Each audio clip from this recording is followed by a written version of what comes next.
ये बहुत improvement. Session start करते हैं जी आज का।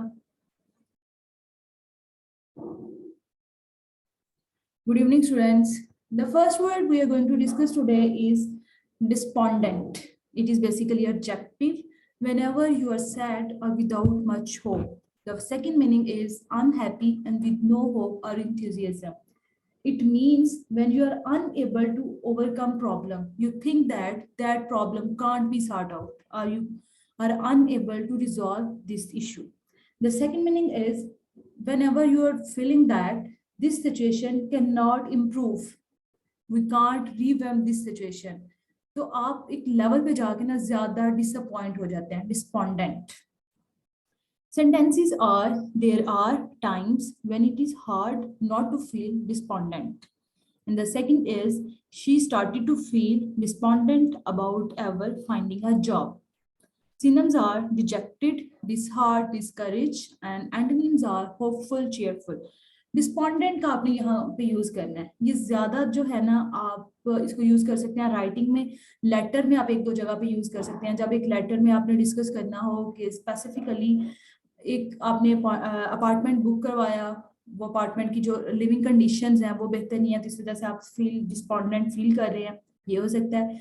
सोशल रिलेशंस में आप ये वर्ड यूज कर सकते हैं, इंट्रोवर्ट, एक्सट्रोवर्ट, डिस्पॉन्डेंट, ये आप यूज कर सकते हैं वहां पे. इसके अलावा स्पीकिंग में आप कहाँ पे यूज कर सकते हैं, जब आपने अपने इमोशंस को सैडनेस में शो करना है ना, आप वहां पे अपनी फीलिंग्स के लिए ये एक्सप्रेशन यूज कर सकते हैं, despondent. I started to feel despondent about whenever I feel difficulty about finding a job. आपको जॉब फाइंड आउट करने में इशू आ रहा है. इसके अलावा आपके पास क्या प्रॉब्लम हो सकती है, आप स्टडी ग्रेजुएट किया, आपके पास जॉब नहीं है, तो आप वहां पे भी फील कर सकते हैं, despondent. The next word is digress. It is verb. इसका मतलब होता है भटक जाना. To start to talk about something that is not connected with the main point of what you are saying. And the second is to move away from the main subject you are writing or talking about and to write or talk about something else. Suppose you are given a topic about reasons of crime. You should mention the reasons of crime or causes of crime, and you start discuss about the solutions of crime. इस तरह आप जब ये चीजें discuss करते हैं, आप topic से हट जाते हैं, तब आप डाइग्रेस होते हैं. ये वर्ड जो है ना रिलीजियस कॉन्टेक्स्ट में भी यूज होता है. सूरत फातिहा में आप कह सकते हैं कि अल्लाह ताला हमें उन लोगों में ना करना जो गुमराह हो जाते हैं, those people who are digress, जो भटक चुके हैं, हमें उन लोगों में शामिल ना करना. ये रिलीजियस कॉन्टेक्स्ट में भी यूज हो सकता है. इसके अलावा स्पीकिंग में आपको बताऊं कि डाइग्रेस आप कहाँ भी यूज कर सकते हैं. आप स्पेसिफिकली एक कॉन्टेक्स्ट पे, जैसे पर्सनालिटी पे आप डिस्कस कर रहे हैं, आपसे कहा जाता है कि अपनी फेवरेट जो है ना बुक के बारे में डिस्कस करें. सपोज कुछ लोगों का जो है वो नमल कह दें, फिर कामल कह दें, वहां पे आप डाइग्रेस पर्सन के साथ यूज कर सकते हैं कि एक पर्सन जो है डाइग्रेस हो चुका है, भटक चुका है अपने दीन से, उसको इस्लाम का नहीं पता, वो एक सीधे रास्ते पे नहीं है, तो आप उस पर्सनालिटी के कॉन्टेक्स्ट में यूज करके वहां पे भी इसको यूज कर सकते हैं. हमारे पास एक क्यू कार्ड है जहाँ पे आपकी एक स्पेसिफिक बुक है, कोई रिलीजियस टॉपिक पे आपको डिस्कशन के लिए क्यू कार्ड दे दिया जाता है, आप वहां पे भी डाइग्रेस यूज कर सकते हैं. सेंटेंसेस क्या हमारे पास, to digress for a moment, I would like to remind you that there will be no classes next week. आप ये अपने डेली यूज में भी कर सकते हैं, इसको आप कॉपी कर लें अपने पास. To digress for a moment, एक मिनट के लिए रुकना, एक मिनट के लिए चीज छोड़ दो, हम कॉमनली कहते हैं just a minute, just a second. आप वहां पे एक टॉपिक डिस्कस कर रहे हैं, आप एक इम्पॉर्टेंट टॉपिक के बारे में डिस्कशन कर रहे हैं, लेकिन आप रिमाइंड कराना चाहते हैं, आपको चीज याद आती है, अच्छा मैं भूल ना जाऊं, जस्ट अ सेकेंड. हम लोग कॉमन एक्सप्रेशन यूज करते हैं जस्ट अ सेकेंड, एक मिनट के लिए रुकना, मैं ये चीज कर लूं. इस तरह आप इसको यूज कर सकते हैं. To digress for a moment, I would like to remind you that there will be no classes next week. Second क्या है हमारे पास, the lecture temporarily digressed from her subject to deal with the related theory. जैसे अभी मैं discuss कर रही थी, हम लोगों ने क्या किया, मैंने आपको बताया कि एक स्पेसिफिक आपको टॉपिक दिया जाता है कि क्राइम के कॉजेज पे लिखें. आप क्या करना शुरू कर देते हैं, आपके क्राइम के डिफेंसेस पे लिखना शुरू कर देते हैं. हम क्राइम से कैसे डिफेंस कर सकते हैं, कैसे डिफेंसिव टेक्निक्स यूज कर सकते हैं. डिफेंसिव टेक्निक का मतलब होता है कि आप बहुत एहतियात, बहुत केयरफुल होकर चल रहे होते हैं, डिफेंसिव टेक्निक यूज करते हैं. इस तरह जो लेक्चर है वो टेम्परेली उसने डाइग्रेस किया, चीज को चेंज किया अपने सब्जेक्ट से, ताकि वो एक पर्टिकुलर थ्योरी के बारे में आपको एक्सप्लेनेशन दे सके, आपको समझा सके कि ये चीजें कैसे रिलेट करती हैं। जैसे हम वोकैबुलरी पर डिस्कस कर रहे हैं, तो मैंने आपको यहाँ पे बताया कि हम इसको रिलीजियस कॉन्टेक्स्ट में भी यूज कर सकते हैं। इसके अलावा हम इसको क्यू कार्ड में आ जाता है पर्सन के बारे में, तो आप उसके बारे में भी यहाँ पे लिख सकते हैं। आप डेविएट हो जाते हैं, डाइवर्ज हो जाते हैं। एक पॉइंट था, हम लोग सीधे रास्ते पे, अल्लाह ताला ने मुकर्रर कर दिया कि आपने ये यहाँ इस रास्ते पे चलना है। अगर आप इस रास्ते पे नहीं चलेंगे तो आप भटक जाएंगे, आप डेविएट हो जाएंगे अपनी डेस्टिनेशन से। तो आपने क्या करना है, डाइग्रेस वर्ब है, इसकी फॉर्म्स भी बन जाएंगी। आपने इसको इस डाइग्रेस्ड या डाइग्रेसिंग, कोई पर्सन भटक रहा हो उस कॉन्टेक्स्ट में आप यूज कर सकते हैं। एंटोनिम्स में है हमारे पास कीप और स्टिक टू द पॉइंट और ऑन कोर्स और डाइग्रेशन, ये हमारे पास हैं इसके एंटोनिम्स। उसके बाद हम लोग आज का जो मैं टॉपिक आज जो आपको लाइंस लिखवाऊंगी वो बेसिकली हम लोगों को कहाँ पे हेल्पफुल होगा, रीजंस मेंशन करने पे। ग्लोबल वार्मिंग का कोई ऐसे लिखना हो वहां पे मैं पहले आपको करवाती हूँ, फिर मैं एक्सप्लेन करती हूँ कि आपने इसको कैसे यूज करना है। ग्लोबल टेम्परेचर बिगेन टू, अस्सलाम वालेकुम मैम। जी वालेकुम सलाम, बिगेन टू मैम राइज। मुझे तो लिंक अभी मिला है, तो आपकी क्लास कितने बजे स्टार्ट हुई है? 7 बजे। मैं तो क्लास में पोस्ट कर दिया, 7 बज के 1 मिनट पे किया था मैंने। नहीं मैडम, मुझे अभी भी मिला है, मैं फौरन ही आ गई हूँ। चले कोई बात नहीं, मैं एक्सप्लेन कर दूंगी, दोबारा मैं आपको बता देती हूँ। इसके अलावा रिकॉर्डिंग है, आप रिकॉर्डिंग भी सुन सकती हैं। Global temperature begin to rise slowly after 1850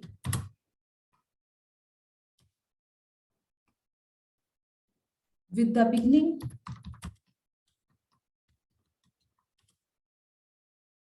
of the modern warm period। ये आप रीजन में मेंशन कर सकते हैं, ये जो अब मैं लिखने लगी हूँ ये आपने रीजन देनी है। The unprecedented land clearance,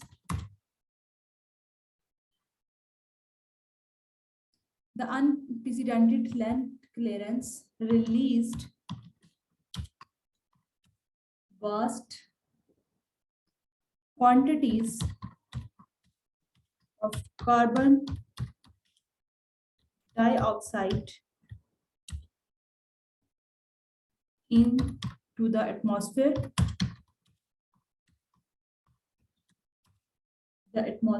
triggering for the first time humanly caused global warming. Temperature climbed more rapidly in the 20th century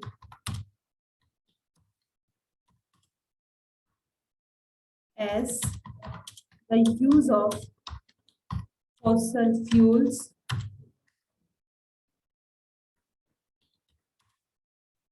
proliferated। इसके बाद आप यहाँ पे कंटिन्यू टू सोर भी यूज कर सकते हैं expression, as the use of fossil fuels proliferated and greenhouse gas level continued to soar or accelerate।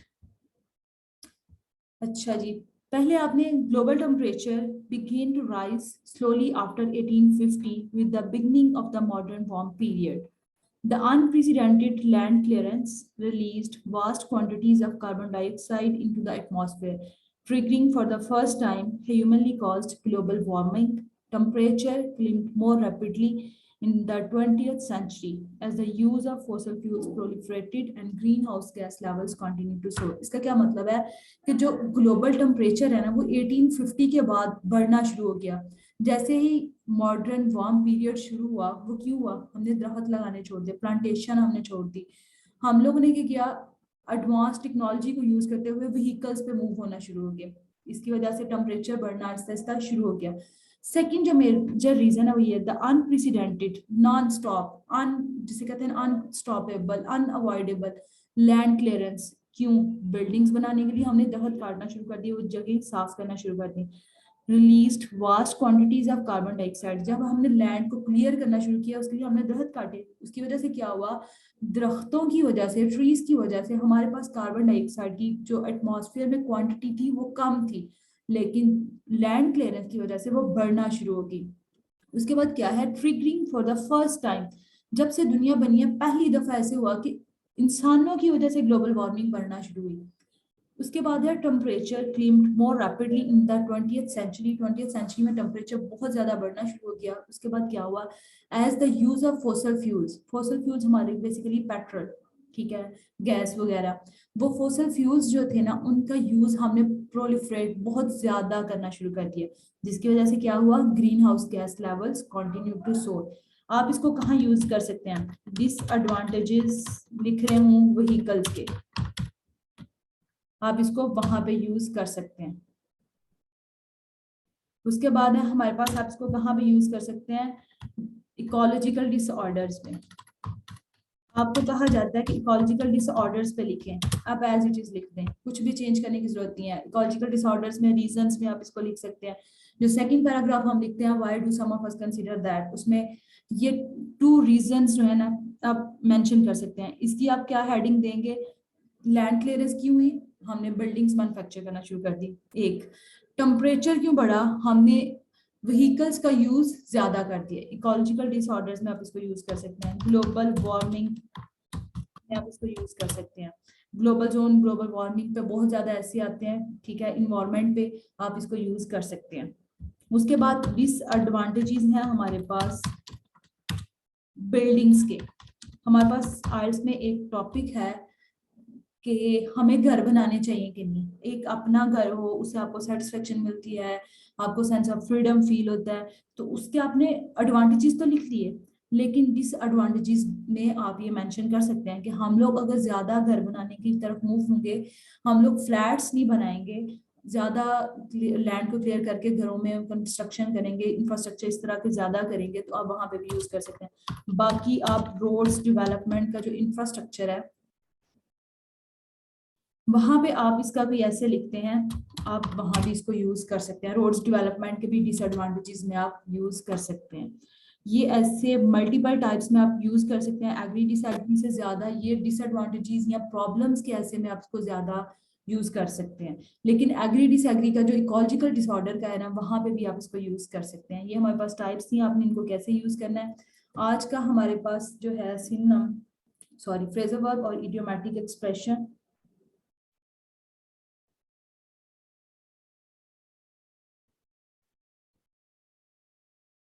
वो है हमारे पास make a splash. To make a splash आपसे कहा जाता है, ये बेसिकली है अटेंशन कैप्चर करना।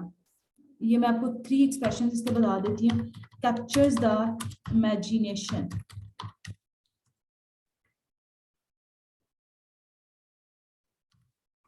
कैप्चर करना इमेजिनेशन ऑफ पब्लिक, आप इसको ऐसे भी यूज कर सकते हैं। दूसरा है अट्रैक्ट द अटेंशन,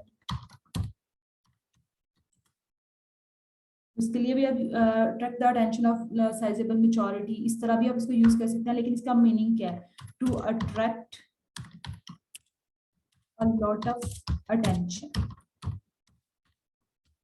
इसका हम सेंटेंस कैसे बना सकते हैं? Ali made a splash in the meeting when his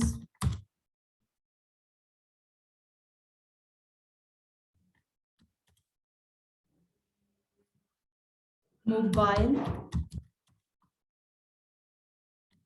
started ringing। क्या हुआ मीटिंग में, जो अटेंशन कैप्चर की अली ने वो इस वजह से हुई क्योंकि उसके मोबाइल ने रिंगिंग स्टार्ट कर दी। इस तरह आप कहीं पे विजिट करते हैं, कोई रेस्टोरेंट में जाते हैं, तो आप वहां पे कह सकते हैं कोई चीज जो आपकी अटेंशन कैप्चर करे, स्पीकिंग में आप इसको यूज कर सकते हैं टू अट्रैक्ट अटेंशन। उसके बाद जो हमारे पास इडियोमैटिक एक्सप्रेशन है आज का, वो है रोलर कोस्टर ऑफ इमोशंस। आपने कोई जगह पे विजिट किया, विजिटिंग पे काफी ऐसे आते हैं, चाहे वो कैफे का हो जाए, रेस्टोरेंट का हो जाए, विलेज लाइफ का जो हो जाए, या किसी अदर कंट्री का आपसे वो पूछ सकते हैं, तो आप यहाँ पे क्या कह सकते हैं? फुल ऑफ, इसका मीनिंग है फुल ऑफ हाइज लोज। ये पॉजिटिव भी हो सकता है, नेगेटिव भी हो सकता है। आपने किसी जगह को विजिट किया तो आपको बहुत ज्यादा एक्साइटमेंट में कहते हैं। अगर आपने किसी जगह पे विजिट किया लेकिन आपको वहां पे सैडनेस फील होती है, आप ये एक्सप्रेशन यूज कर सकते हैं, रोलर कोस्टर ऑफ इमोशंस। हमारे पास एक वर्ड है नॉस्टैल्जिया, वो भी लिंकिंग है, मैं थोड़ा एक्सप्लेन करती हूँ। नॉस्टैल्जिया में क्या होता है, आप पुरानी जो है ना फीलिंग, जैसे स्कूल लाइफ की, वो नॉस्टैल्जिया फील कर रहे होते हैं। इस तरह ये भी रोलर कोस्टर ऑफ इमोशंस जो है ना, ये भी आप नॉस्टैल्जिया फील करते हैं एक्साइटमेंट की सेंस में। आपने कोई रेस्टोरेंट या कैफे जो आप पहले विजिट करते थे, वो आपने एक अरसे बाद विजिट किया, आप क्या लिखते हैं? I experience a roller coaster of emotions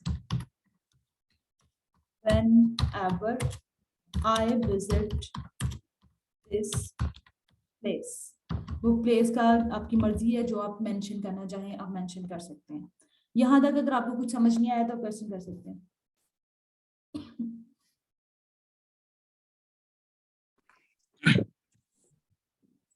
excuse me ma'am, ये जो हेलो जी जी, मैम, ये कौन से वर्ड्स होते हैं जो आपने दो बताए हैं, टू मेक अ स्प्लैश और रोलर कोस्टर ऑफ इमोशंस? ये हम राइटिंग में यूज करेंगे, और ये कौन से वर्ड्स होते हैं? हमारे पास होता है फ्रेजल वर्ब्स। जो मैं कहूंगी ना फ्रेजल वर्ब्स, ये बेसिकली है टू वर्ब्स का कॉम्बिनेशन। जैसे लुक आफ्टर, आप लुक का मीनिंग क्या है? किसी चीज को देखना, ठीक है। आफ्टर बाद में। एक है हमारे पास एक्सप्रेशन टेक आफ्टर, ठीक है। अब लुक आफ्टर और टेक आफ्टर, इनके मीनिंग तो चेंज है, लेकिन जब ये दोनों वर्ड्स इकट्ठे आ जाएंगे, लुक आफ्टर, इसका मतलब होता है टेक केयर करना, ठीक है। आप जैसे आप कह सकते हैं कि मैं घर पे नहीं हूँ, मेरे घर का ख्याल रखना, या मेरे फैमिली मेंबर्स में से कोई हो, मेरी बेटी है, मेरा भाई है, या मेरे फादर, कुछ भी आप ऐसे कह सकते हैं, ठीक है। लुक आफ्टर, वो मीनिंग चेंज हो जाता है। इस तरह फ्रेजल वर्ब्स में क्या होता है कि टू वर्ब्स के कॉम्बिनेशन से ना मीनिंग चेंज हो जाएगा। हमारे पास है सेट ऑफ। सेट का मीनिंग कुछ और है, ऑफ का मीनिंग कुछ और है, लेकिन जब ये सेट ऑफ आएगा, इसका मतलब है स्टार्ट करना। आई सेट ऑफ दिस दिस, जो आप यूज करना चाहे। एक हमारे पास है इडियोमैटिक एक्सप्रेशन।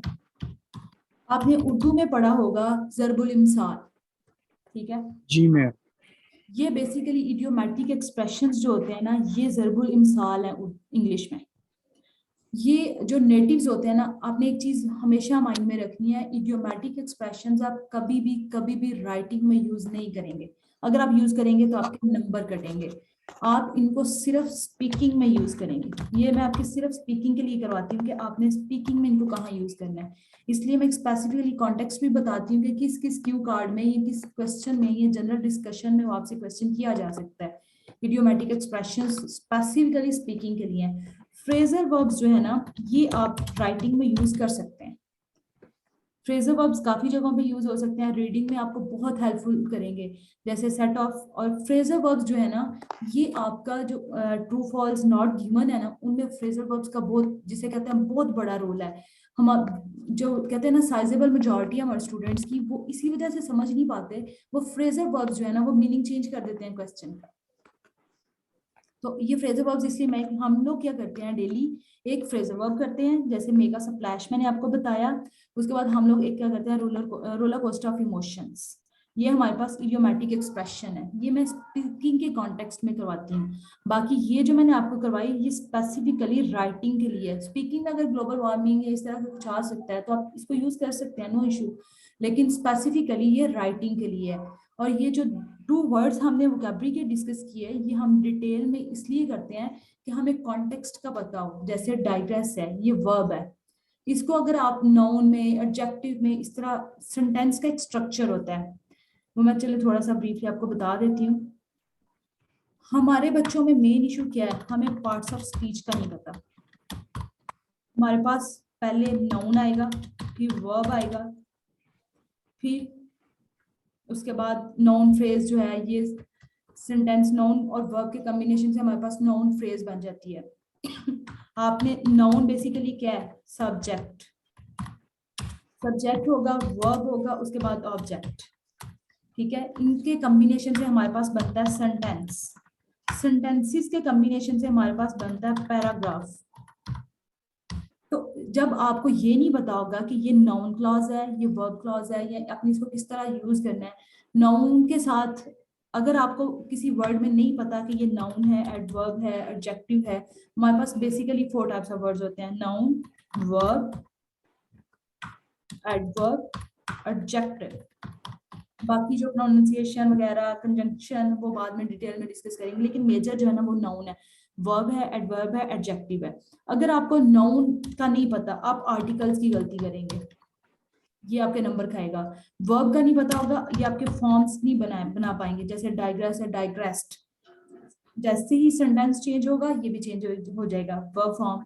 वो फॉर्म्स का इशू होने की वजह से आपके नंबर कटेंगे, आईएनजी, ईडी, ये छोटी छोटी गलतियां होंगी, इसके नंबर कटेंगे, आपको नहीं पता इस बारे में। एडवर्ब, एडवर्ब जो है ना ये बेसिकली हम वर्ब के साथ यूज करते हैं। जैसे ही रन फास्ट, ही रन फास्ट, वो दौड़ता है, बेसिकली तो हमारे पास ही रन है, वो दौड़ता है। फास्ट जो है ना वो उसकी क्वालिटी बता रहा है नाउन वर्ब की, ही रन फास्ट, वो एडवर्ब है। मोस्टली जो एडवर्ब होते हैं वो ly के साथ होते हैं। क्विकली, आप ये भी कह सकते हैं, क्विकली रन, वो भी आप यूज कर सकते हैं। ही रन फास्ट, ये भी हमारे पास एक्सप्रेशन है, इसको भी आप यूज कर सकते हैं, तो ये एडवर्ब है।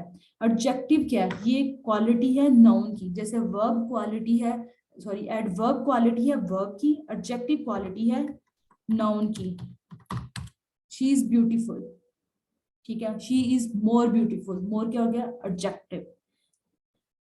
तो इस तरह हमारे पास जो एडजेक्टिव है वो क्वालिटी एक्सप्लेन करते हैं नाउन की। अगर आपको इन चीजों का नहीं पता होगा तो आप सेंटेंस का जब स्ट्रक्चर बनाएंगे वो आपका गलत बन जाएगा, आपको ये नहीं समझ आएगा कि आपने नाउन से स्टार्ट लेना था, आप एक्टिव वॉइस में लिख रहे हैं, आप पैसिव वॉइस में लिख रहे हैं, इसका भी एक लेक्चर होता है। आपको वो सेंटेंस स्ट्रक्चर में या सेंटेंस फॉर्मेशन में जो है ना वो आप गलतियां करना शुरू हो जाते हैं। इसलिए स्पेसिफिकली हम लोग क्या करते हैं, एक टॉपिक लेते हैं, एक वर्ड लेते हैं, उस वर्ड को डिटेल में डिस्कस करते हैं, उसके सेंटेंस क्या है, उसका मीनिंग क्या है, फिर डेली बेसिस पे हम इसको रिवाइज करेंगे। ये क्लास सबसे ज्यादा इंपॉर्टेंट इसलिए है कि ये आपके मल्टीपल मॉड्यूल्स को कवर कर रही होती है, आपकी रीडिंग में, आपके लिसनिंग में, आपकी स्पीकिंग में, आपके राइटिंग में, ये बहुत बड़ा रोल प्ले करती है। अगर आपको छोटी छोटी जो कॉन्सेप्ट है ना, जैसे आपको एबीसी नहीं पता, आप एबीसी नहीं सीखेंगे, आप डायरेक्ट सेंटेंस लिखना शुरू कर दें, माय नेम इज, आपको ये नहीं पता माय एंड वाई से करते हैं, तो इसलिए आपको ये बेसिकली एबीसी है, फंडामेंटल है, किसी चीज की बेस है, आपको ये चीजें पता होनी चाहिए, फिर आप उसका प्रॉपर जो है ना यूज कर सकते हैं, ठीक है। बाकी किसी का कोई जी क्वेश्चन?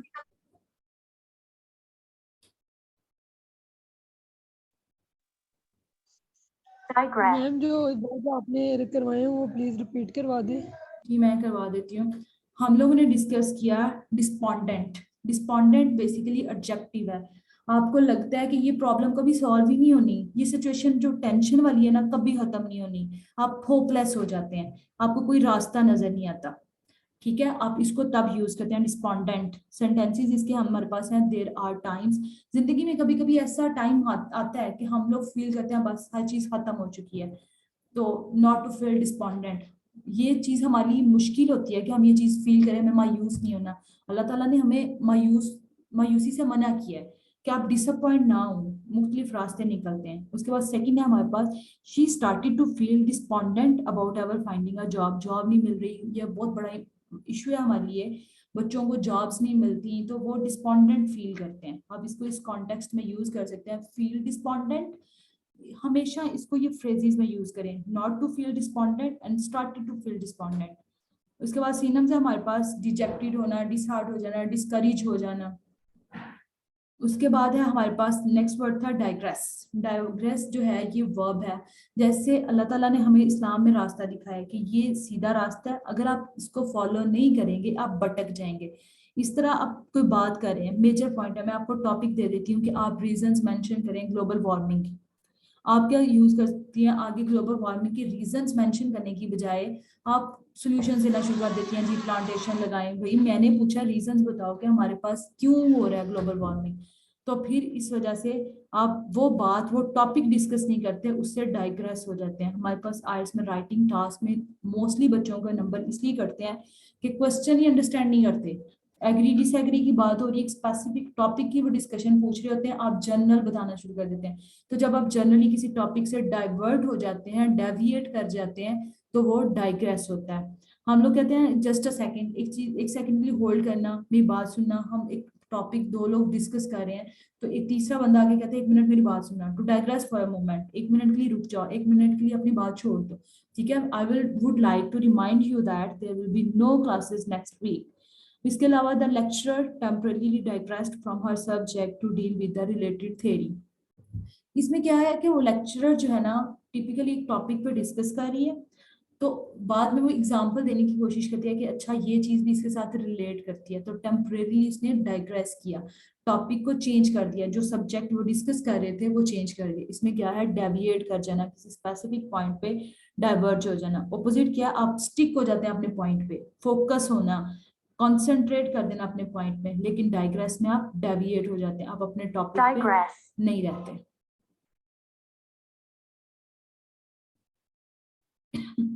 उसके बाद एक सेकंड में मैं प्रीवियस वर्ड्स कुछ रिवाइज करवा देती हूँ, फिर बाकी इंशाल्लाह कमिंग वीक से मैं आप लोगों से भी सुना करूंगी।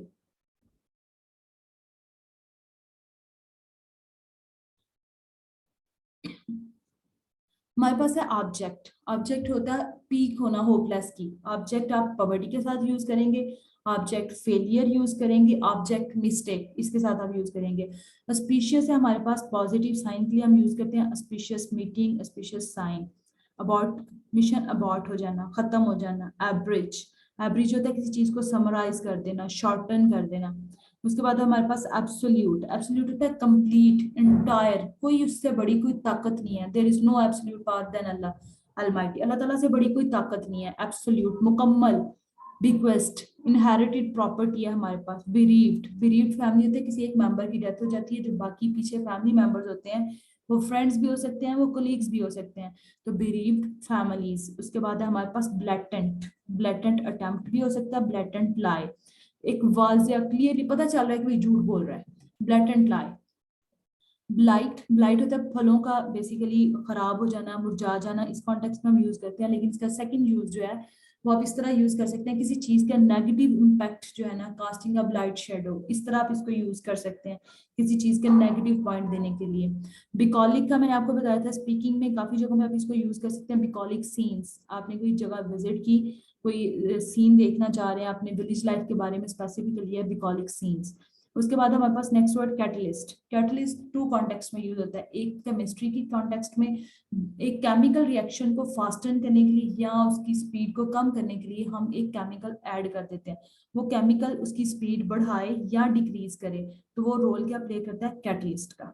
इसके अलावा हमारे पास हम लोग इसको पर्सनैलिटीज के साथ भी यूज कर सकते हैं। कोई लीडर हो उसके लिए कि स्पेसिफिकली कोई लीडर का नाम ले, आपने कोई पर्सन, कोई लीडर की कोई बात हो रही हो, तो आप ये कह सकते हैं प्ले अ कैटलिस्ट रोल, उसने एक अच्छा रोल प्ले किया।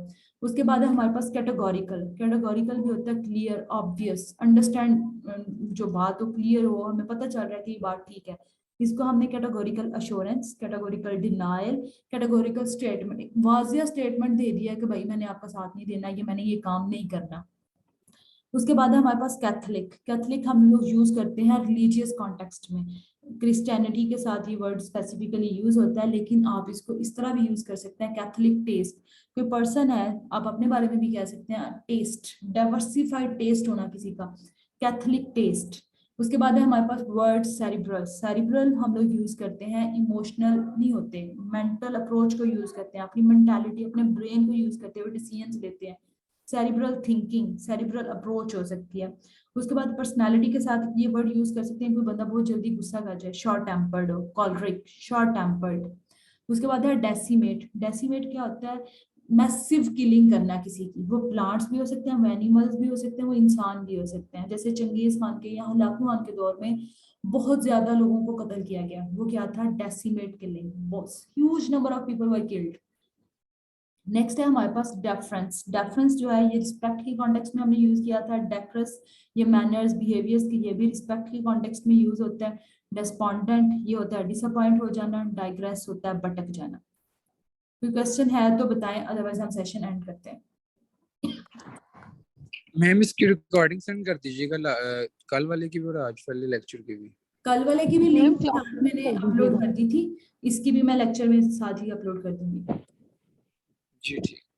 हाँ, क्लास में कमेंट्स में देखें, वो उसके साथ ही लिंक मैंने दे दिया होता है, लेकिन इसकी भी शेयर कर दी।